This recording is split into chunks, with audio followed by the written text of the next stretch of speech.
नमस्कार, आप देख रहे हैं कशिश न्यूज और आपके साथ मैं हूं दीपक शर्मा। आखिर क्या चाहते हैं चिराग के मन में चल क्या रहा है? चिराग पासवान के अचानक बदलते स्टैंड के बाद बिहार की सियासत में अब ये सवाल हर कोई एक दूसरे से पूछ रहा है।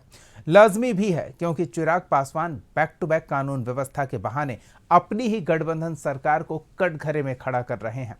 शनिवार को एक बार फिर उन्होंने एक पोस्ट कर दिया, जिसने एक बार फिर बिहार की सियासत को गरमा दिया है। पासवान की इस ताजा पोस्ट को देखिए।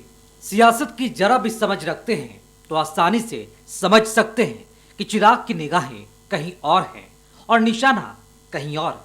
जी हां, मोदी सरकार में मंत्री चिराग पासवान ने यूं तो इस पोस्ट के जरिए बिहार की कानून व्यवस्था पर सवाल उठाया है, लेकिन असल में उन्होंने बिहार के सीएम नीतीश कुमार और उनकी सरकार को ही कटघरे में खड़ा कर दिया है। ऐसे में बड़ा सवाल है कि आखिर चिराग लॉ एंड ऑर्डर के बहाने उस सरकार पर हमला क्यों बोल रहे हैं, जिसके वो अहम अंग हैं। आखिर उस नीतीश कुमार को कटघरे में क्यों खड़ा कर रहे हैं, जो गठबंधन के एकमात्र सर्वमान्य नेता हैं और जिनके नेतृत्व में एनडीए 2025 का विधानसभा चुनाव भी लड़ने जा रहा है। वो भी तब जब वो खुद ये कहते आ रहे हैं कि एनडीए को अगर विधानसभा चुनाव में बहुमत मिलता है तो कोई और नहीं बल्कि एक बार फिर मुख्यमंत्री नीतीश कुमार ही होंगे। उन्होंने एक पोस्ट पर लिखा भी है कि आखिर कब तक मरते रहेंगे यूं ही बिहारी। तो यह दुर्भाग्य का प्रश्न है कि पुलिस की कार्यशैली जो हो गई है वो इस तरह की निकम्मी हो गई है कि आए दिन हत्या की खबर जो है सुनने को मिलती है। यह बेहद दुर्भाग्यपूर्ण है। हमारे पार्टी के राष्ट्रीय अध्यक्ष जी ने सरकार को नहीं बल्कि पुलिस की कार्यशैली पर सवाल खड़ा किया है और निश्चित तौर पर पुलिस की कार्यशैली अभी जो है वो संतोषजनक नहीं है। ऐसा नहीं है कि चिराग पासवान ने शनिवार को पहली बार इस तरह का पोस्ट किया है, बल्कि हाल के दिनों में अलग अलग मंच से वो लगातार डायरेक्ट या इनडायरेक्ट रूप से बढ़ते अपराध को लेकर अपने ही गठबंधन की सरकार को कटघरे में खड़ा करते आ रहे हैं। यही वजह है कि जेडीयू के वरिष्ठ नेता और नीतीश सरकार में मंत्री महेश्वर हजारी ने चिराग को नसीहत देते हुए साफ साफ कह दिया कि अगर अकेले चुनाव लड़ना है तो उन्हें खुलकर इसकी घोषणा करनी चाहिए, नहीं तो गठबंधन धर्म का पालन करना चाहिए। खड़ा हुई और किसके पीछे कौन था सब जानता है, सारा समाज के लोग जानता है। नीतीश कुमार जी के थर्ड लाने में किनकी भूमिका थी, किन लोगों की भूमिका थी, सारे जनता जानती है। लेकिन पुनः फिर नीतीश कुमार जी मुख्यमंत्री हुए और 5 साल चलाने का काम किए। नीतीश कुमार जी के विकल्प बिहार में न हुआ है न कभी होगा कि गठबंधन धर्म के पालन करना चाहिए। उनकी अपनी पार्टी है, निजी पार्टी है, वो स्वतंत्र है। यदि अकेले लड़ना चाहते हैं तो घोषणा करके लड़ जाए। सिर्फ बोल देना, मंच पर कुछ बोलते हैं, नीचे कुछ बोलते हैं, तो इस तरह की बातें नहीं होनी चाहिए। जो भी इनकी इच्छा है वो अपना फैसला ले लें, लेकिन गठबंधन धर्म यदि गठबंधन में है, वो भारत सरकार में है अभी। न सिर्फ महेश्वर हजारी बल्कि हम सुप्रीमो जीतन राम मांझी भी चिराग पासवान के अचानक बदलते स्टैंड से हतप्रभ हैं। हालांकि बीजेपी फिलहाल चिराग जैसे मजबूत सहयोगी पर खुलकर बोलने से बेहतर बढ़ते अपराध के लिए आरजेडी को जिम्मेवार ठहराकर इस विवाद से खुद को दूर रखना ही मुनासिब समझती है। पूरी एक्शन ले रही है ये पूरे गठजोड़ जिसमें राजद के अधिकतर लोग संलिप्त हैं। आज देखे जितनी घटना घट रही है सबका लिंक राजद से क्यों मिलता है। ये राजद के लोग बालू माफिया में हो या जमीन माफिया में हो या दारू माफिया में हो, तीनों जगह इन्वॉल्व है और चुनाव जैसे जैसे निकट आ रहा है अराजकता फैलाने का प्रयास कर रहा है। लेकिन इसको पता नहीं है कि आज भी बिहार में बिहारी बेटा जो बिहार के लिए समर्पित है इस माफिया राज और गुंडा राज को खत्म करने के लिए संकल्पित है। चिराग की तरह उनके जीजा और पार्टी सांसद अरुण भारती हो या लोजपा रामविलास के एक और सांसद राजेश वर्मा, हाल के दिनों में बिहार की कानून व्यवस्था पर दोनों बड़े नेता अपनी नाराजगी जाहिर कर चुके हैं। जानकारों की माने तो ये कोई इत्तेफाक नहीं है, बल्कि सोची समझी रणनीति का हिस्सा है। उस रणनीति का जिसके बारे में लोग अपनी अपनी समझ के मुताबिक आकलन कर रहे हैं।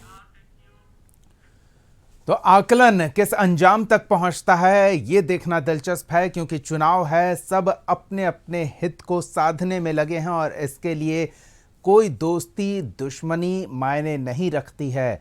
हमारे साथ इस विषय पर थोड़ी और ज़्यादा जानकारी के साथ जुड़ रहे हैं वरिष्ठ सहयोगी आशुतोष मिश्रा, और इसके अलावा एलजेपी आर का पक्ष जानेंगे हम, उनके पार्टी नेतृत्व के पास चलेंगे, पार्टी प्रवक्ता के पास, जहां हमारे सहयोगी नीरज मौजूद हैं। पहले अनुराग जी के पास चलते हैं और आशुतोष जी के पास चलते हैं और उनसे समझते हैं कि back to back Chirag social media post कर रहे हैं और इसको लेकर संशय की स्थिति एनडीए खेमे में बन रही है। आखिर चिराग के मन में क्या है? बिल्कुल दीपक, यही सवाल बिहार की जनता भी चाह रही है और खास करके गठबंधन के जितने सहयोगी हैं वो लोग ज़रूर जानना चाह रहे हैं कि आखिर चिराग पासवान का अचानक हाल के दिनों में स्टैंड क्यों बदल गया। चूँकि इससे पहले 2020 की बात करें तो उस समय से जो नीतीश कुमार और उनके बीच में जो रिलेशन था वो हाल के दिनों में लोकसभा चुनाव के बाद या लोकसभा चुनाव से ठीक पहले वो उस रिश्ते को दुरुस्त किया गया था। इसमें बीजेपी ने बड़ी भूमिका निभाई थी और उसके बाद से बहुत अच्छे ताल्लुकात चल रहे थे। आपने देखा भी होगा कि कई बार चिराग पासवान नीतीश कुमार से मिलने जाते हैं, आशीर्वाद लेते हैं और फिर बाहर निकलते हैं और उनमें आस्था व्यक्त करते हैं। लेकिन पिछले कुछ दिनों से अचानक एक बात सामने आई कि चिराग पासवान विधानसभा का चुनाव लड़ेंगे और उसके बाद से फिर बयानबाजी शुरू हो जाती है और फिर अपने ही सरकार को कटघरे में खड़ा करना शुरू कर देते हैं। इसमें कोई दो राय नहीं है कि बिहार में इन दिनों कई ऐसी घटनाएं हुई हैं जो नहीं होनी चाहिए और उस पर विपक्ष सवाल उठा भी रहा है। चिराग पासवान 2020 और 24 यानी लोकसभा चुनाव और विधानसभा चुनाव के बीच में जरूर नीतीश कुमार पर ऐसे विषयों को लेकर हमलावर रहे हैं, लेकिन लोकसभा चुनाव में साथ लड़ने के बाद, एनडीए का पार्ट बनने के बाद चिराग पासवान के रुख में नरमी आई थी और वो जब भी ऐसे सवाल विपक्ष की तरफ से उठाए जा रहे थे तब वो बचाव करते थे अपनी सरकार को या नीतीश कुमार की। लेकिन इस बीच में पता नहीं कौन सी नई स्ट्रेटजी के तहत वो आगे बढ़ने लगे। पहले ये हुआ कि विधानसभा चुनाव लड़ेंगे, फिर ये हुआ कि सामान्य सीट से लड़ेंगे, महुआ हाजीपुर हो, वैशाली सीट, इन तीनों सीटों की चर्चा भी शुरू हुई कि यहाँ से वो चुनाव लड़ सकते हैं। और फिर उसके बाद फिर बैक टू बैक पोस्ट के जरिए हो या फिर अलग अलग मंचों के जरिए हो, चिराग पासवान कानून व्यवस्था के बहाने नीतीश सरकार पर ही, यानी अपनी ही जिस गठबंधन के वो पार्ट हैं उसी गठबंधन की सरकार को सवालों के घेरे में ला रहे हैं। तो ऐसे में सवाल उठता है कि आखिर चल क्या रहा है। तो चलिए हम आशुतोष जी आपको रोकना चाहेंगे, हम थोड़ी और जानकारी आपसे लेंगे, लेकिन एक बार पार्टी प्रवक्ता आधिकारिक रूप से इस पर क्या विचार रखते हैं, सार्वजनिक क्या जानकारी साझा करते हैं, क्योंकि पर्दे के पीछे तो काफी कुछ चल रहा है जो तब तक सार्वजनिक नहीं करना चाहते पार्टी के नेता जब तक स्थिति स्पष्ट न हो जाए। लेकिन ये कंफ्यूजन वाली स्थिति क्यों रखी जा रही है?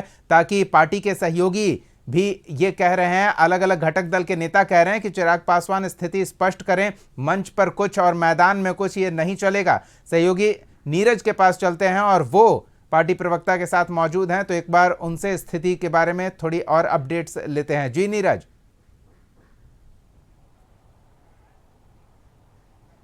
देखिए, निश्चित तौर पे चिराग पासवान ने जो एक्स पर अपने सोशल मीडिया पे जो पोस्ट किया है वो कहीं ना कहीं सरकार पर और बिहार पुलिस के कार्रवाई पर, लगातार जो बिहार में आपराधिक घटनाएं घट रही हैं उसी पर पोस्ट किया है। उन्होंने साफ तौर पे कहा है कि बिहारी अब कितनी हत्याओं की भेंट चढ़ेंगे। पुलिस पे भी सवाल खड़ा किया है। इस पे हमारे साथ लोजपा रामविलास के मुख्य प्रवक्ता हैं राजेश भट्ट जी। ये सवाल जो है आपसे इसलिए है क्योंकि आप लोग एनडीए घटक दल में हैं और इसके बाद भी चिराग पासवान सवाल उठा रहे हैं। देखिए, बिहार में जिस तरह से अपराध की अभी श्रृंखला चल रही है, आए दिन जो है बिहार के किसी कोने से एक हत्या की घटनाओं को अपराधियों द्वारा अंजाम दिया जा रहा है, तो निश्चित ये चिंता का विषय है। और इस चिंता को लेकर हमारे पार्टी के राष्ट्रीय अध्यक्ष आदरणीय श्री चिराग पासवान जी ने जो है चिंता जाहिर की है और पुलिस प्रशासन की कार्यशैली पर उन्होंने सवाल उठाया है कि भाई अब कब तक जो है बिहार के लोग जो है हत्याओं की भेंट चढ़ेंगे और फिर ये समझ से परे है कि पुलिस का फिर क्या दायित्व है। तो ये पुलिस प्रशासन की कार्यशैली पे सवाल है। आखिर पुलिस प्रशासन का दायित्व है ना कि अपराध रुके। इसी पुलिस की हनक थी कभी कि बिहार में एक भी अपराध नहीं हो पाता था। आखिर आज वो क्या कमी आ गई उनके कार्यशैली में कि अब अपराधियों का जो है मनोबल इस तरह बढ़ा है कि आए दिन अपराध को जो है वो अंजाम दे रहे हैं। तो इस बात को लेकर उन्होंने चिंता जाहिर की है। और देखिए, एक जिम्मेदार सहयोगी घटक दल के नाते हमारी जिम्मेवारी है कि हमारी सरकार कहीं किसी मोर्चे पर कमज़ोर दिख रही हो तो निश्चित तौर पर उन्हें आगाह करना, ताकि उस कमजोरी को भी हम समय रहते दूर करें, ताकि जनता ने जो विश्वास हम पर व्यक्त किया है, आखिर इसी जनता ने हमें नेता और नेतृत्व प्रदान किया है, तो जनता के हित में अगर कोई बात कही जाए तो इसे निश्चित तौर पर गठबंधन के मर्यादा धर्म का उल्लंघन नहीं मानना चाहिए। हमारी चिंता सरकार और बिहार की जनता दोनों को लेकर है। बिहार की जनता प्राथमिकता पर है, इसलिए कि जनता के प्रति हमारी प्रतिबद्धता है और बिहार में शांति कैसे कायम हो, ये हमारी चिंता है। बिल्कुल कानून व्यवस्था में कहीं भी कमजोरी दिखेगी तो हमारे पार्टी के राष्ट्रीय अध्यक्ष ने आवाज उठाई, और उस आवाज को मैं समझता हूं कि उस आवाज को सुनने की आवश्यकता है, मनन करने की आवश्यकता है और उस पर काम करने की आवश्यकता है।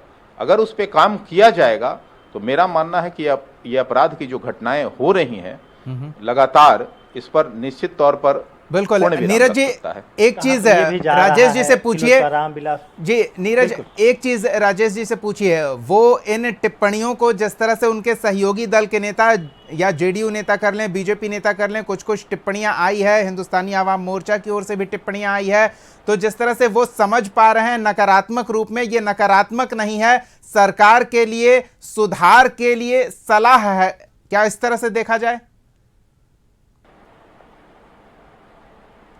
बिल्कुल। राजेश जी, ये जानना चाहेंगे कि आप भी एनडीए के हिस्सा हैं। एनडीए के कई, मांझी जी की पार्टी की बात करें तो उधर से टिप्पणी भी आ रही है चिराग पासवान के ट्वीट को लेकर के, तो क्या लगता है कि सरकार को ये घेरने की कोशिश है या सरकार के लिए सलाह देने की कोशिश है कि बिहार पुलिस अच्छे ढंग से काम नहीं कर रही है? नहीं, ये एक जिम्मेवार मजबूत सहयोगी घटक दल के रूप में हमारा दायित्व है कि हम अपनी सरकार को पुलिस प्रशासन की नाकामियों से अवगत कराएं और समय रहते हुए पुलिस प्रशासन की कार्यशैली को चुस्त दुरुस्त ताकि किया जा सके, जिससे इन आपराधिक घटनाओं पर पूर्ण विराम लगे।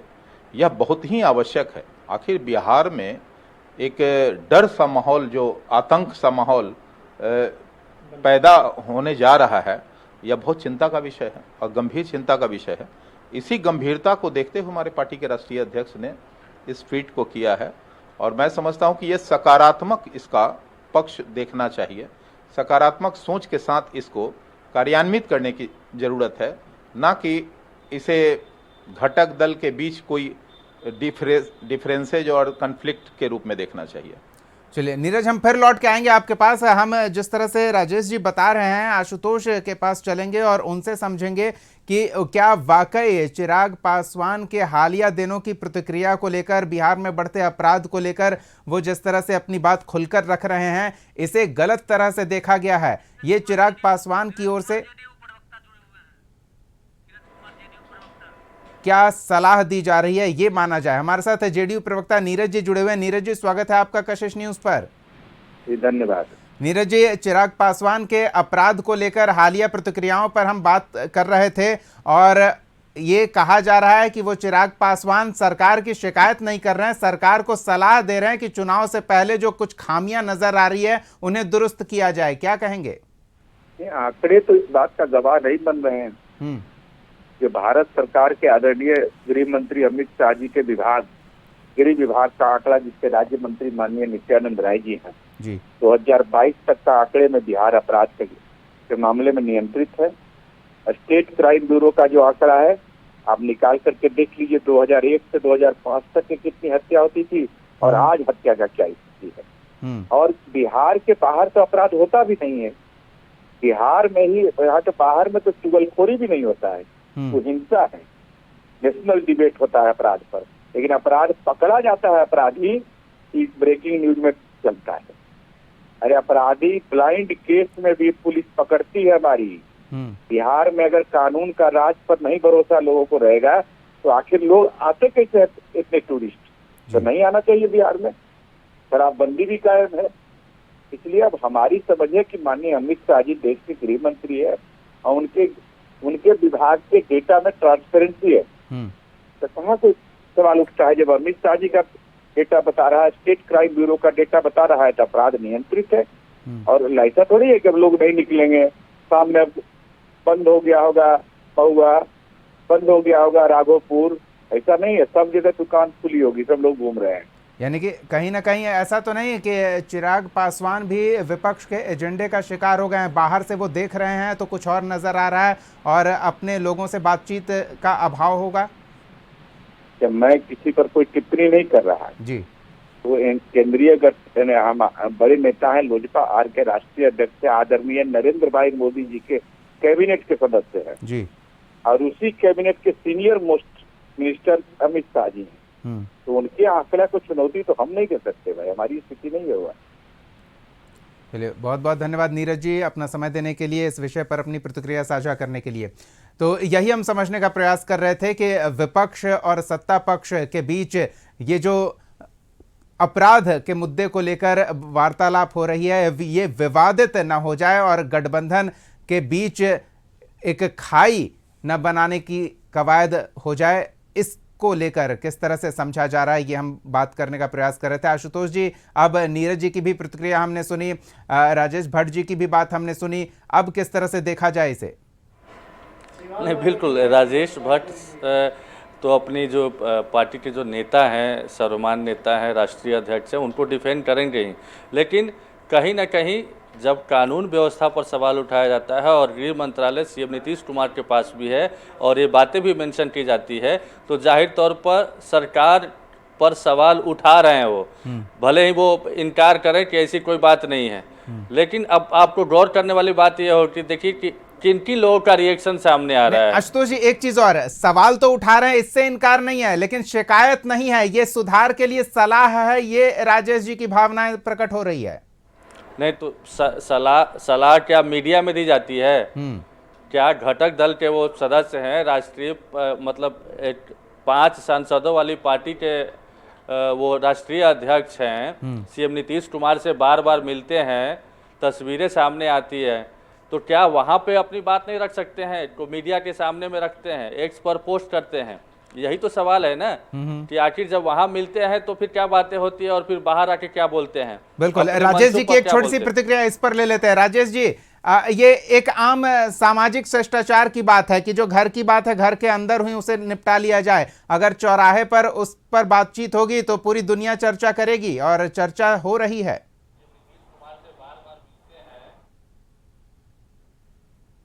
जी नीरज। देखिए राजेश जी, आपने सुना नीरज जी का भी बयान सुना, और लोजपा रामविलास के मुखिया जो हैं वो लगातार ट्वीट के माध्यम से सलाह कर रहे हैं, आगाह कर रहे हैं बिहार सरकार को, कहें कि मुखिया को लेकर के तरह तरह की बातें हो रही हैं। क्या कहेंगे कि क्या होनी चाहिए? क्या देखिए, सलाह कुछ नहीं है, सलाह तो ये सरकार को हमने दिया ही है कि भाई आखिर कब तक ये बिहारी जो है हत्याओं की भेंट चढ़ेंगे। घर की बात घर में ही रहे। नहीं, घर की बात घर में ही देखिए, अगर परिवार में कहीं कोई भूल हो रही है तो मैं समझता हूं कि समय रहते उस भूल को सुधारने की आवश्यकता है और इसे आरोप के तौर पे नहीं देखना चाहिए।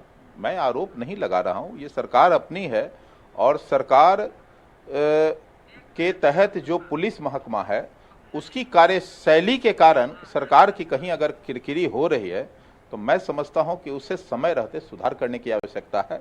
इस पर मैं समझता हूं कि मुख्यमंत्री जी को, माननीय मुख्यमंत्री जी को जो है डीजीपी को तलब करना चाहिए और पूछना चाहिए कि भाई आपको जो हमने कानून व्यवस्था का जिम्मेवारी सौंपा है आखिर उसको कैसे बरकरार रखा जा सकता है, आखिर कहाँ कमियां हैं, समीक्षा होनी चाहिए। राजधानी में ही इतने बड़े व्यापारी की हत्या हो जाती है, बालू व्यापारी की भी, गोपाल खेमका जी की हत्या एक बहुत दुखद है। सरेआम शहर के बीचों बीच जहां से 500 गज भी थाने की दूरी नहीं है, उनकी हत्या हो जाना बहुत दुखद है। चलिए, वाकई इस घटना ने पूरे बिहार को उद्वेलित कर दिया है और सरकार पर सवाल खड़े हो रहे थे। हमारे साथ प्रेम रंजन पटेल जी हैं बीजेपी की ओर से, उनका भी पक्ष जान लेते हैं। प्रेम रंजन जी, स्वागत है आपका कशिश न्यूज पर।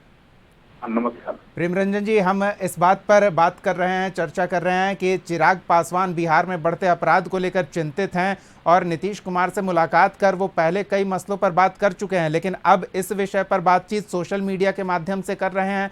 क्या स्थिति गठबंधन के सहयोगियों के बीच कम्युनिकेशन को लेकर स्पष्ट नहीं हो पा रही है? नहीं, कोई कम्युनिकेशन गैप नहीं है। उनके अपने विचार हो सकते हैं, उन्होंने अपने विचार व्यक्त किए हैं, लेकिन कानून व्यवस्था बिहार में बहुत बेहतर है। कोई घटनाएं हो रही है, मैं मानता हूं कि कुछ स्वाभाविक घटनाएं हो जाती है, लेकिन हो जाती है तो प्रशासन पूरी मुस्तैदी से उन अपराधियों को पकड़ने का काम करती है। आपने देखा है कि किस प्रकार से गोपाल खेमका की हत्या के 2-3 दिनों के अंदर में ही, चाहे वह इनकाउंटर हो या अपराधियों को पकड़ कर करके उसको जेल में बंद करना, सारे उसके तह तक पहुंच जाना, उसके हत्या के कारणों को जो है पूरी तरह से जो है सामने ले आना। स्कूल संचालक की हत्या हुई, उसको भी 2-3 दिनों के अंदर में ही जो है अपराधियों को पकड़ लेना कि उनका घरेलू मामला, उसकी खुद अपनी पत्नी ने उसकी हत्या करवाने का काम किया देकर कर सके। तो ऐसे जो भी आपराधिक घटनाएं हो रही है, उन घटनाओं पर प्रशासन पूरी मुस्तैदी से काम कर रही है। कोई अपराधी बच नहीं सकता है, कोई अपराधी जो है किसी को संरक्षण कोई नहीं दे रहा है। सरकार में बैठे, सत्ता में बैठे लोग, कोई बचाने वाला रंजन जी, हम आप पर भरोसा कर लें तो ठीक है, चलिए लोग आप पर भरोसा कर लें, लेकिन आपके सहयोगी अगर भरोसा नहीं करेंगे तो ये भरोसा बनेगा कैसे? नहीं, सारे लोगों का भरोसा देखिए, जनता का भी भरोसा है और सब लोगों का भरोसा जो है सरकार के ऊपर है। सब लोगों को पता है यही सरकार है जो 2005 में जो दहशत, आतंक, भय बिहार के अंदर में था, उससे मुक्ति करने का काम किया। 4 लाख अपराधियों को स्पीडी ट्रायल करा करके सजा दिलाने का काम किया। आज भी लोगों को है कि अगर जो ऐसे घटनाएं होती है तो घटनाओं के पीछे रहने वाले व्यक्ति को अगर कोई पकड़ सकता है, कोई सजा दे सकता है, कोई उसके खिलाफ कार्रवाई कर सकता है, तो एनडीए की सरकार नीतीश कुमार के नेतृत्व वाली वही कर सकती है। ये विश्वास आज भी है बिहार के लोगों को। चलिए, धन्यवाद प्रेम रंजन जी अपना समय देने के लिए, इस विषय पर चर्चा करने के लिए। हम उम्मीद करते हैं कि प्रेम रंजन जो बिहार के लोगों के भरोसे की बात कर रहे हैं तो वो भरोसा दिलाएंगे अपने घटक दल के सहयोगी नेता को कि वो भी भरोसा करें कि बिहार में कानून व्यवस्था की जो बदहाल स्थिति पर वो चिंता व्यक्त कर रहे हैं वो ठीक से समझ नहीं पा रहे हैं या ठीक से देख नहीं पा रहे हैं। वो देखें, आभास करें और फिर एहसास के बाद अपनी भावनाओं को व्यक्त करें। बहुत बहुत धन्यवाद तमाम मेहमानों का हमारे साथ जुड़ने के लिए। राजेश भट्ट जी, आपका भी बहुत बहुत धन्यवाद। सहयोगी नीरज, धन्यवाद। आशुतोष जी, अपनी राय साझा करने के लिए बहुत बहुत धन्यवाद। तो हम बात कर रहे थे कि आखिर चिराग पासवान बिहार के आपराधिक गतिविधियों को लेकर सोशल मीडिया पर क्यों अपनी बात साझा कर रहे हैं। पार्टी प्रवक्ता का कहना है कि ये शिकायत नहीं है, सरकार को सलाह है कि चुनाव से पहले जो खामियां हैं उन्हें दूर कर लिया जाए। लेकिन अन्य सहयोगी दल, चाहे जेडीयू की बात कर लें या बीजेपी की बात कर लें, वो इस बात को लेकर आश्वस्त हैं कि सरकार कानून व्यवस्था में किसी स्तर पर कोई कोताही नहीं कर रही है। अगर अपराध हो रहे हैं तो अपराधियों को उनके अंजाम तक पहुंचाया जा रहा है, और अगर किसी को स्थिति स्पष्ट नहीं है तो आंकड़ों को वो देख लें, आंकड़े उन्हें स्थिति की गवाही देने के लिए पर्याप्त हैं। इस खास पेशकश में फिलहाल इतना ही। कशिश न्यूज़ पर खबरों का सिलसिला जारी रहेगा, देखते रहिए कशिश न्यूज़।